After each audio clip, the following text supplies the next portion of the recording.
and what we do will affect those numbers. This is not an act of God that we're looking at. It's an act of what society actually does. Change in daily ICU admissions is way down, and that's good news. The daily intubations number is down, and that's good news. The discharge rate is right about where it was. The bad news is 5,489 New Yorkers have lost their lives to this virus. That is up from 4,758. That is the largest single-day increase. And we talk about numbers, but that's 731 people who we lost. Behind every one of those numbers is an individual, is a family, is a mother, is a father, is a sister, is a brother. So a lot of pain, again today, for many New Yorkers, and they're in our thoughts and prayers. Many people across this country. Why the discrepancy or the discordancy, number of deaths up, number of hospitalization dropping, the number of deaths, number of losses is a lagging indicator to the number of hospitalizations, right? What happens is a person goes into the hospital. If they're treated, most of them are then released, they're discharged. Some stay, some get put on a ventilator. The longer you are on a ventilator, the less likely that you will ever come off that ventilator. And that's why you're seeing the number of deaths increase, because these are people who came in at the peak. They were not successfully treated. They're on a ventilator. The longer you're on a ventilator, the less likely you come off the ventilator. New York is still the most heavily impacted state in the nation. New Jersey, which is on the curve a little bit behind New York, is suffering. And again, our thoughts and prayers are with them. I spoke to Governor Murphy of New Jersey today, and we talked through the situation and working on joint strategies, but our heart goes out to all of our neighbors in New Jersey, Michigan, California, Louisiana. In terms of how we're operating, how we're managing the situation, as we know, the hospital system basically is a three-legged stool. It relies on number of beds, number of staff, and the equipment. Number of beds, we have started with a system of about 53,000 beds statewide.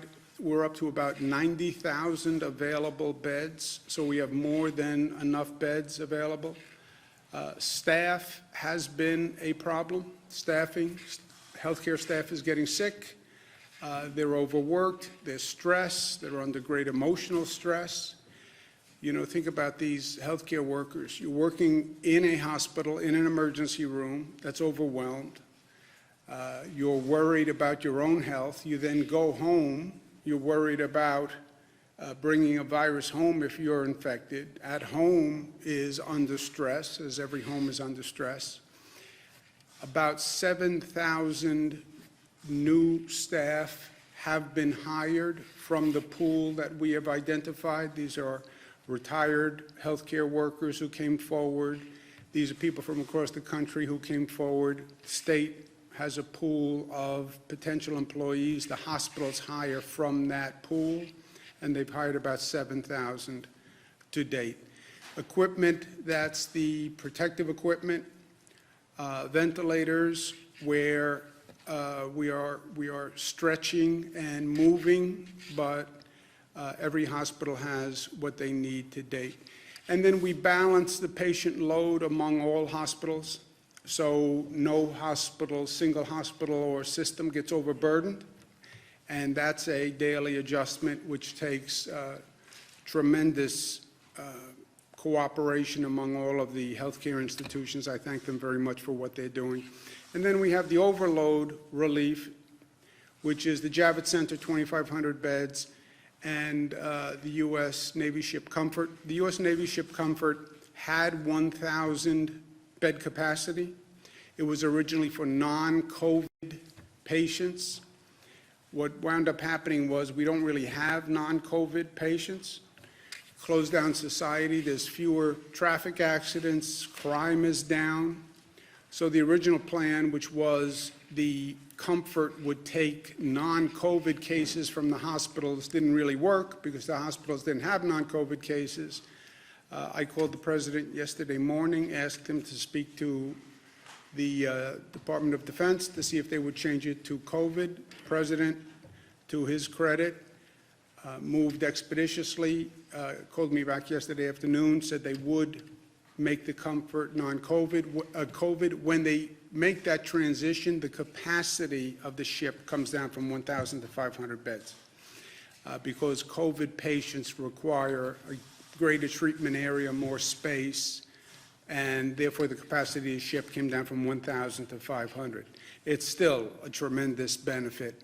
So between Javits and the Comfort, that's 3,000 beds, which is a welcome overload relief to the hospital system, which is already extraordinarily stressed. But I spoke to General Shaughnessy today, who we spoke through the Comfort and Javits. The Department of Defense has been fantastic, and the number of military personnel they have sent up here and how quickly they've sent up here, and this is a tough assignment to run facilities this large and to come up to speed and to be handling this many COVID patients in a new startup emergency facility.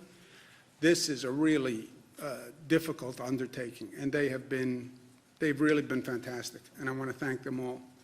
And I want to thank the President for moving as quickly as he did. We're working on a tri-state cooperative. As I mentioned, I spoke to Governor Murphy from New Jersey. I spoke to Governor Ned Lamont from the state of Connecticut. We coordinated the shutting down, if you will, when we did schools, businesses, et cetera, because this really operates as a tri-state area. A lot of people who live in New Jersey, work in New York, or live in New York, work in New Jersey or Connecticut. So we talk about the tri-state area, which is true, and we try to operate to the best we can as that regional collaboration, and that has been working well for us on schools, on the economy, on health care issues. We have to start planning, restarting life. We're not there yet, but this is not a light switch that we can just flick one day and everything goes back to normal. We're going to have to restart that economy. We're going to have to restart a lot of systems that we shut down abruptly, and we need to start to plan for that. And I spoke to the governors, Governor Murphy and Governor Lamont, about coming up with a regional, metropolitan, tri-state approach to do just that. How do we, when we get to that point, which we're not at, but how do we restart our economy and get everything up and running as quickly as possible? My personal opinion, it's going to come down to how good we are with testing. You're not going to end the infection and end the virus before you start restarting life. I don't think you have that luxury. How do you start the economy back up? How do you start getting back to work as quickly as possible? It's going to come down to testing. You're going to have to know who had the virus, who resolved the virus, who never had it, and that's going to be testing. And that is an entirely new field that we're just developing now, right? New York State developed, a Department of Health developed an antibody testing regimen that Department of Health has approved for use in New York State. That has to be brought to scale, and the Department of Health is going to be working with the FDA to do just that. This tests the blood to determine whether or not you have the antibodies, which means you had the virus and resolved the virus. That's why you would have the antibodies for the virus. That would mean that you're no longer contagious, and you can't catch the virus because you have the antibodies in your system, which means you can get to work, you can go back to school, you can do whatever you want. But you have to have that testing, and you have to have that testing on a scale, right? You have 19 million people in the state of New York. Just think of how many people you would need to be able to test and test quickly. So the antibody testing is part of that. Also, rapid testing to determine whether or not you have the virus now exists. They have, quote unquote, 15-minute tests that are commercially available. But again, they have to be brought to scale. No private company has the capacity to bring those to scale. So I was speaking with Governor Murphy and Governor Lamont. We are interested in working with private companies that can actually bring this testing capacity to scale, and to scale quickly. Because again, if you have the antibody testing, that's part. If you can then test if a person is positive for the virus, and you can do it that day, and you can get those results in 15 minutes, that's also another way to get back to life and do it quickly. So we're very interested in that in New York, so is New Jersey, so is Connecticut. There are private companies that have these tests. Again, it's all up to scale. We're starting them in the state of New York, but we only have about a 50,000 person testing capacity, which is nice, but it's not of a scale that's actually going to make a large difference. So private companies that are interested in getting into this space and coming up to scale quickly, we are interested in those companies, and we're interested in investing in those companies, and they should contact us at Empire State Development Corporation. Also restarting life, the state budget, not just this state, but every state budget has been decimated by this situation. You shut down the economy, people aren't working, they're not paying income taxes, businesses aren't operating, so our budget just collapsed, right? Our revenues just collapsed. You want to restart the economy, you have to help restart the local governments, and that's going to be a federal act. I don't have the capacity as a governor, no governor does, to generate revenue in a positive way from an economy that's not operating. That is going to be a federal stimulus bill. There's no other way to do this. And it has to be a stimulus bill that actually understands you have state and local governments that have to be brought up to speed and functioning if you want to facilitate this restarting of the economy. Federal government passed some legislation. As I've said at the time, it was woefully inadequate from New York's point of view. We then have had some time to actually study the legislation. It actually gets worse when you read it, and it's not even what was represented to us initially. So I'm sending our congressional delegation a letter today saying the past legislation did good for the nation, I have no doubt, gave aid to a lot of people and places that needed it, but it was not fair to New York, and that has to be remedied in any legislation that goes forward. The last point, I know it's been a frustrating 37 days, but it's only been 37 days on the other hand. I know it feels like a lifetime. It's been so disruptive, so abrupt, so frightening, so disorienting, but it's only been 37 days, right? Everything in context and everything in perspective. I know it's tough to get up every day, and this is like Groundhog Day, living through this bizarre reality that we're in. It's even more difficult, I think, with the weather changing, and you feel the seasons changing, and it's getting nicer, and you start to open a new book of possibilities, and now the weather's getting nice, and I should be getting outdoors, and I should be doing this, and I should be doing this. I get it. But it's only been 37 days. And I started by saying those numbers of cases, that's not arbitrary. what we do affects the number of cases. Our behavior affects the number of cases. We're generating the cases. They're not descending on us from heaven, right? It's our behavior. So it's been 37 days. The 1918 pandemic that we talk about peaked in New York for 6 months. It came through in 3 waves, and it peaked for 6 months. 30,000 people died in New York during that pandemic. Why? They didn't react the way we did. They didn't know as much as we know today. They didn't have the same drug therapies. But we are changing the curve in that virus growth. You see that plateauing. That's because of what we are doing. If we don't do what we are doing, that is a much different curve. And that's what happened in the past. So social distancing is working. Well, you shut down all the businesses. I know. Well, you shut down all the schools. I know. But it is working. That's why you see those numbers coming down. If we were doing the same rate of interaction, those numbers would still be going up. So to the extent we see a flattening or a possible plateau, that's because of what we are doing, and we have to keep doing it. I know it's hard, but we have to keep doing it. And to the extent it takes an effort, remember at this time it is about we, and it is not about me. I know what I would like to be doing.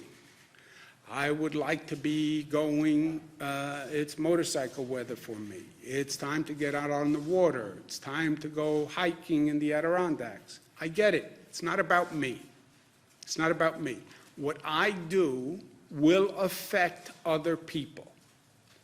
It will affect my family. It will affect other people. It will affect people in those emergency rooms who are killing themselves every day to keep other people safe. I get infected, I will affect them. So we all talk about society and community and interconnection and interrelation and family, and life is bigger than us. Now is the time to live that, right?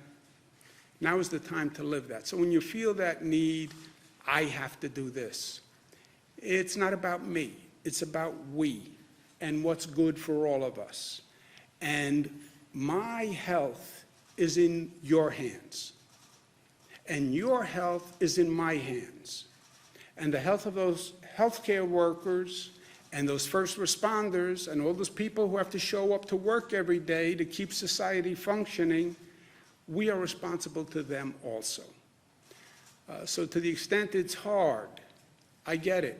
But maybe if we think about it through a different lens, a broader lens, it'll be a little easier. So let's not get complacent.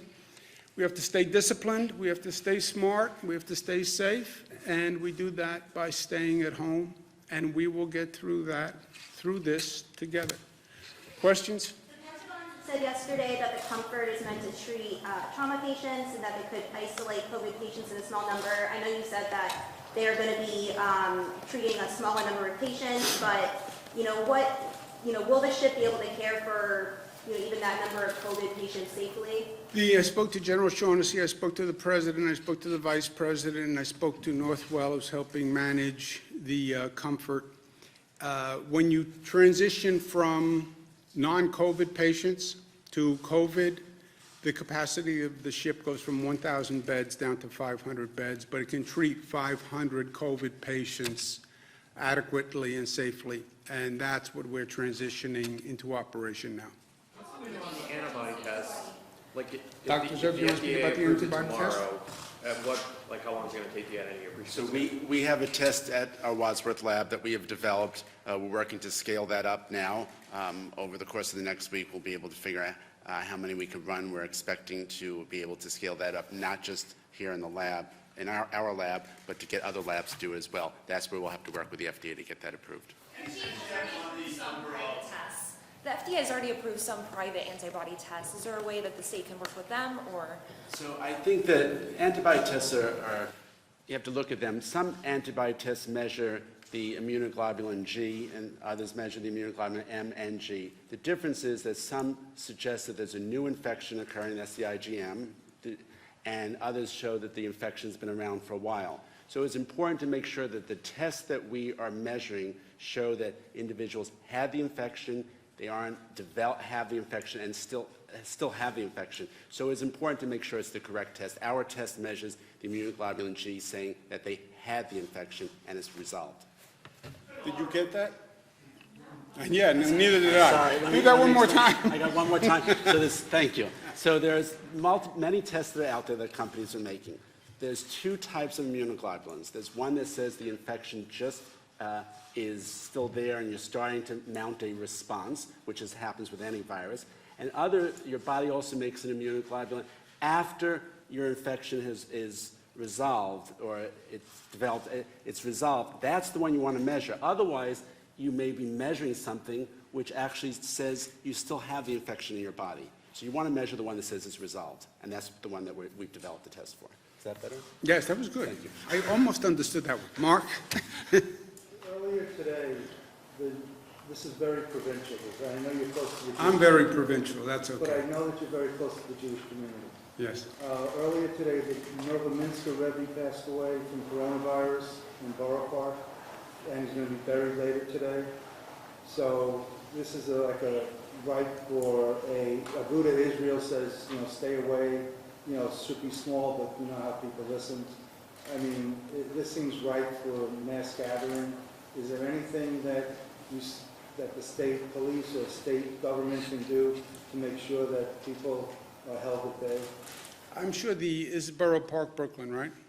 I'm sure the NYPD will be doing what they need to do. I made it clear yesterday that these social distancing regulations are not just pleas, they're regulations. You can be fined for it. We increased the fine to make the point that was serious. I'm sure the NYPD will be enforcing it. But also people have to understand. I understand religious gatherings. I understand the Orthodox community, Jewish Orthodox community. I'm very close to them, and I have been for many, many years, and my family's very close to them. But now is not the time for large religious gatherings. I mean, we paid this price already. We've learned this lesson. That was New Rochelle and Westchester. So please, now is not the time. You do no one a service by making this worse and infecting more people. Joseph? There's been a lot of reports that communities of color have been particularly hit hard by the virus. Do you have a sense yet if that's been the case in New York? And you've been putting out a lot of data, gender, age, updating it daily. Has it been difficult to get those racial breakdowns? And what are you doing to get those? So the hospitals actually don't report the race information directly to the state, so what we end up doing on the back end is calling the coroner's offices around the state after the death has been reported. So there has been a lag. We understand people want that information. We want that information too, and we'll have it this week. Is there any sense, though, Dr. Gunther, that there has been that trend where it has affected communities of color? So one of the challenges is that some of the communities have challenges with their health in general. They're more apt to have some of the challenges with asthma and diabetes. And so anytime anyone who has underlying medical conditions ends up with this virus or any other virus, it puts them more at risk. Do you have any update on the unemployment website? I know Felicity talked yesterday about working with Google. Is there any progress there? There is progress there, and we'll have that new interface up and running by Thursday. And we've actually worked with Verizon. A lot of the problem was the lines were crashing because the volume was so extreme. We've now moved 80% of the incoming calls off of the Verizon system and into call centers, and so you should start to see some easing up on that today. And again, we just ask people to remain patient as we get this resolved. Governor, you promised an executive order on Friday regarding ventilator redistribution, and I believe that executive order was also going to cover other things. That still hasn't appeared. Is there a reason for the delay? No, I'm going to issue an executive order today on everything that I've mentioned, the fines, et cetera, today. What else will that cover? That will cover? Everything we've discussed to date. Some lawmakers have suggested that that's going to be voluntary now, the quote-unquote taking of ventilators, that the Health Association put out something saying it's going to be a voluntary taking of those. Is that how Yeah, you? Joseph, it was always, the hospitals tell us what they have, quote-unquote, available, meaning unused, and they're not going to use it in the foreseeable future. So it was always of the equipment that you believe, you hospital believe is available, if the state lent 20% of the available units, as you define available, that would be 500. And 500 ventilators was a big deal, especially 2 weeks ago. Frankly, since then, other things have happened. We have 1,000 ventilators from China. California freed up 500 ventilators. Oregon sent 140 ventilators. State of Washington freed up, I think, 400 ventilators or something like that. We've also acquired an additional 500 ventilators. So we're not in the position that we were in. But that's what it always was. A hospital says we have available, by their own definition, unused inventory. We're not using for the foreseeable future. 20% of that number, leaving them with 80% of the unused, was 500 ventilators. That sounds like a big change from what you were saying on Friday, though. No, that's what I was saying. Governor, what are your thoughts on getting a presumptive line of duty death benefits similar to that was passed after 9/11 for state and city workers who died of COVID? It's something that I think is going to come up, and I think it's an important thing to look at. I'd also like to find a way to say thank you to these healthcare workers who are out there every day. We talk to them on the telephone, but actually, what they have done is just incredible, And not just the healthcare workers. I mean, the healthcare workers, just think of the mindset to walk into that ER every morning, putting on these gowns, putting on all this protective clothing, having to change the protective clothing several times a day, seeing people pass away, and then go home and deal with the stress at home. But also the first responders, the transit workers. You look at the rates of sickness. I mean, they know what they're exposing themselves to, and they still do it. I mean, just God bless them. Governor, do you have plans to grant clemency to a large number of, or just any inmates in the state prison system to curb this corona outbreak? We're looking at that, any way we can, we are, and we're looking at that continually. I don't think there's anything new on that right now, but it's something we're exploring all the time. Is there any specific plans that you're considering, or any specific models? We've done a number, but nothing right now. Are there any new? We've done about 700 parole violators statewide. Those are people who were deemed to be low risk to public safety and also high risk to COVID. And so we have done that so far, and we're continuing to evaluate it on an ongoing basis. I think the promise was about 400 people to come out of Rikers. So far, that's been about 130 people have been released. Is there a I think reason for we've the done lag? about 240 out of Rikers so far of the 700 statewide, but we can get you the exact number, That's a Jesse. fresh figure. And Governor, on a more kind of psychological, philosophical issue, 730 people died. These numbers keep rolling out, but it's easy, it would seem, to get numb to these sorts of, stats. How do you counter that? How do you impress on people that these are human lives, that this is an enormous human catastrophe? Jesse, if they, I hear the point. I guess one could get numb to the numbers. That's why I said, remember, every number is a human being behind that and a family. For myself, I can tell you, the last thing I do is get numb. I can tell you for the hospital staff that goes through this, they're not getting numb. For the families who are suffering, they're not getting numb.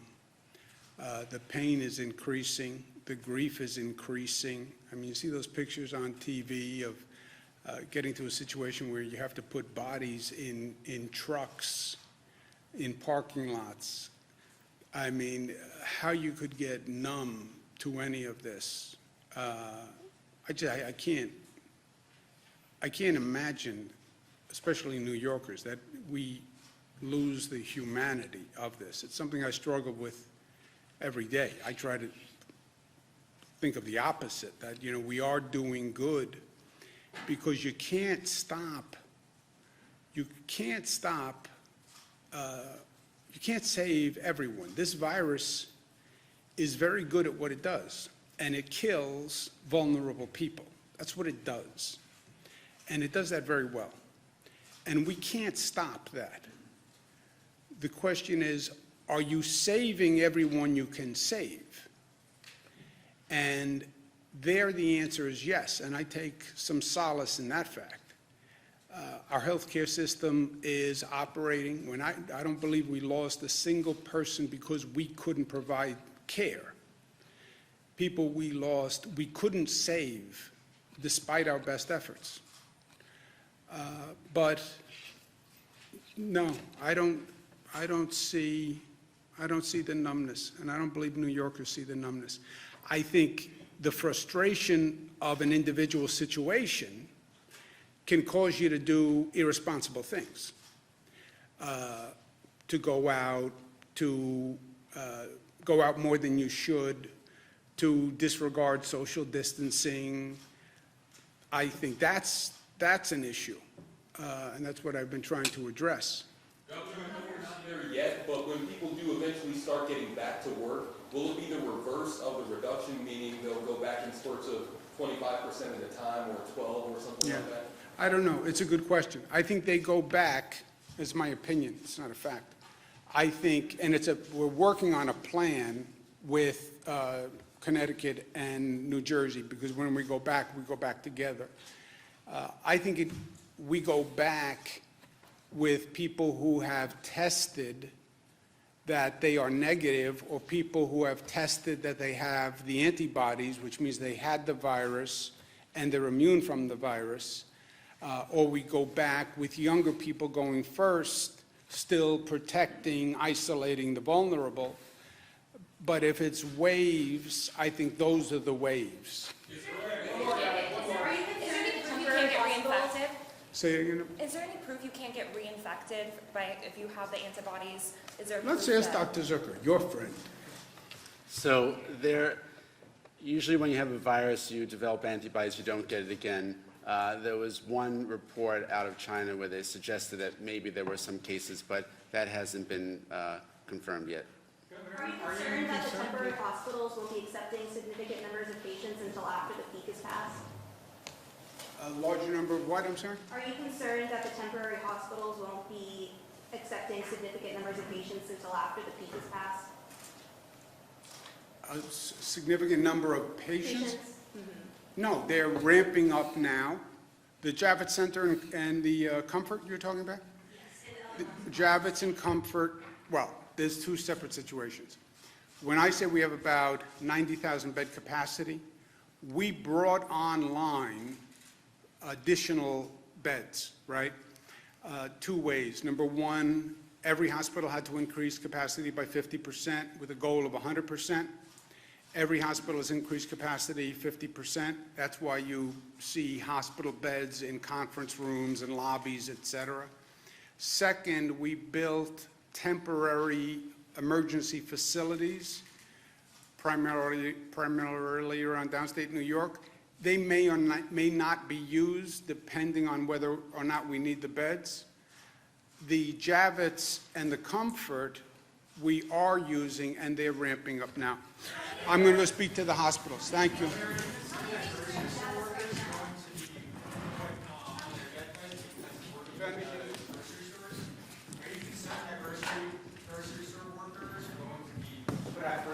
there any plans on how to address grocery workers and their safety? Grocery store workers, transit workers, first responders, police officers, these are all, in my opinion, heroes of today, because they get up every morning, they go to work, so society stays safe and functioning. And we're doing everything we can to protect them. But we owe them a big thank you. Thank you, guys. Thank you.